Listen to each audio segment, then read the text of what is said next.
Hello students, हम chapter 8 पढ़ रहे थे company accounts, accounting for share capital. तो उसमें अगला टॉपिक आज का हमारा है इनकॉर्पोरेशन ऑफ अ कंपनी।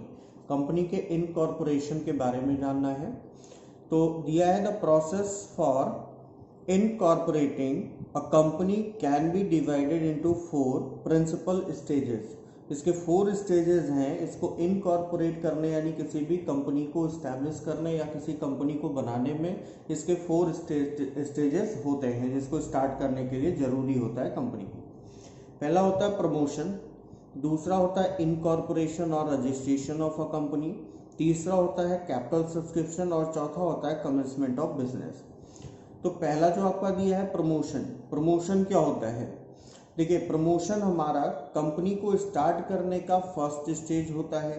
इसमें कोई पर्सन या ग्रुप ऑफ पर्सन है, वो किसी बिजनेस को एज अ कंपनी स्टार्ट करने के लिए जब वो एग्री होते हैं तो वो प्रमोशन में आता है। और जो लोग बिजनेस को एज अ कंपनी स्टार्ट करने के लिए एग्री हुए हैं उनको प्रमोटर्स बोला जाता है। नेक्स्ट है हमारा इनकॉर्पोरेशन और रजिस्ट्रेशन ऑफ अ कंपनी। अब देखिए, ये बहुत इंपॉर्टेंट स्टेज होता है। इसमें कंपनी का हम रजिस्ट्रेशन कराते हैं।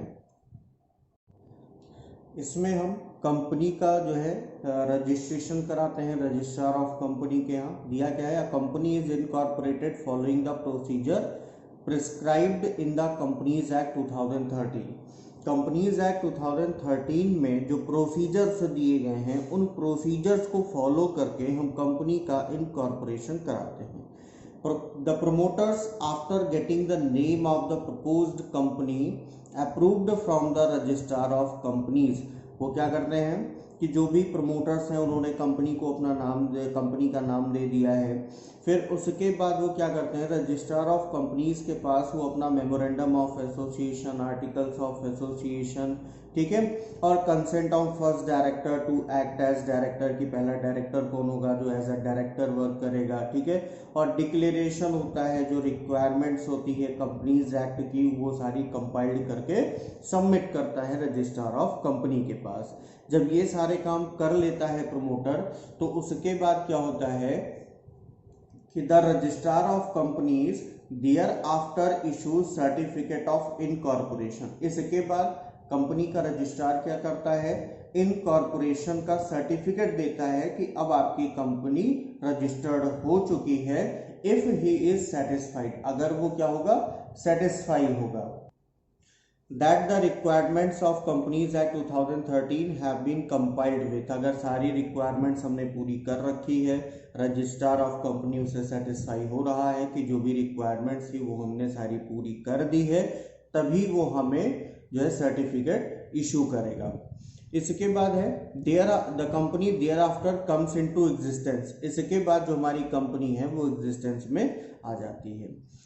थर्ड एंड फोर्थ क्या है, capital subscription and commencement of business. भाई पैसा तो चाहिए किसी भी कंपनी को स्टार्ट करने के लिए, कैपिटल का सब्सक्रिप्शन होना ज़्यादा जरूरी है।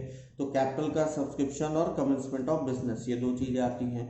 अ company can not commence its business or exercise borrowing power unless, अब अनलेस में क्या दिया है, a declaration is filed by the director. कौन फिल करेगा डिक्लेरेशन? डायरेक्टर फिल करेगा with the registrar of companies to the effect that every subscriber to the memorandum of association, की जितने भी मेमोरेंडम ऑफ एसोसिएशन के सब्सक्राइबर हैं, has paid the value of the shares if any, अगर उन्होंने कोई shares वगैरह ले रखा है तो उसकी वैल्यू उन्होंने पे कर दी है, agreed to be taken by him. Second है the company has filed with the registrar of companies the verification of its registered office. Company क्या करेगा, the company has filed with the registrar, किसके साथ, रजिस्ट्रार के साथ of companies, क्या एक verification होगा ऑफ इट्स रजिस्टर्ड ऑफिस का। फिर नेक्स्ट आता है प्रोस्पेक्टस। प्रोस्पेक्टस क्या होता है, तो prospectus means any document described or issued as a prospectus and includes, क्या इंक्लूड होगा, a red herring prospectus or shelf prospectus or any notice, कोई नोटिस हो, सर्कुलर हो, एडवर्टाइजमेंट हो या अदर कोई डॉक्यूमेंट जिसके थ्रू पब्लिक को इनवाइट किया जाए अपनी कंपनी के शेयर्स को परचेज करने के लिए, खरीदने के लिए, वो बोला जाता है प्रॉस्पेक्टस। ठीक है। अब नेक्स्ट इसमें आता है, एक पॉइंट आया था कि जो मिनिमम सब्सक्रिप्शन है वो मिलना चाहिए। ठीक है, मिनिमम सब्सक्रिप्शन जब तक हमको नहीं मिलेगा कंपनी कोई भी शेयर इशू नहीं कर सकती है। तो उसके लिए क्या करना होगा कि मिनिमम सब्सक्रिप्शन का जो सेक्शन है 39(1) में दिया है ऑफ द कंपनीज एक्ट 2013 में and provision of SEBI securities and exchange board of India में दिया है। क्या दिया है कि minimum subscription is that amount stated in the prospectus, यानी जितना भी प्रोस्पेक्टस में मिनिमम अमाउंट लिखा होगा दैट मस्ट बी सब्सक्राइब, उतना सब्सक्राइब हो जाना चाहिए, and the amount payable on application, और एप्लीकेशन पे जो पैसा जो पेबल होगा for the amount stated as minimum subscription have been paid to, और वो पैसा मिल भी जाना चाहिए, and receive by the company by cheque or other instrument. अब इसके बाद क्या दिया है कि SEBI the regulatory authority for listed companies prescribes that a company must receive minimum subscription of 90% of the share issued for subscription before it allots the share। अब देखिए सेबी ने क्या दिया है, जो रेगुलेटरी अथॉरिटी है उसने क्या कहा कि जो लिस्टेड कंपनीज हैं उनको जितना भी शेयर इशू करना है उसका कम से कम 90% सब्सक्रिप्शन अलॉट करने से पहले आ जाना चाहिए, यानी 90% के लिए एप्लीकेशन आना चाहिए कि खरीदना चाहते हैं। ठीक है।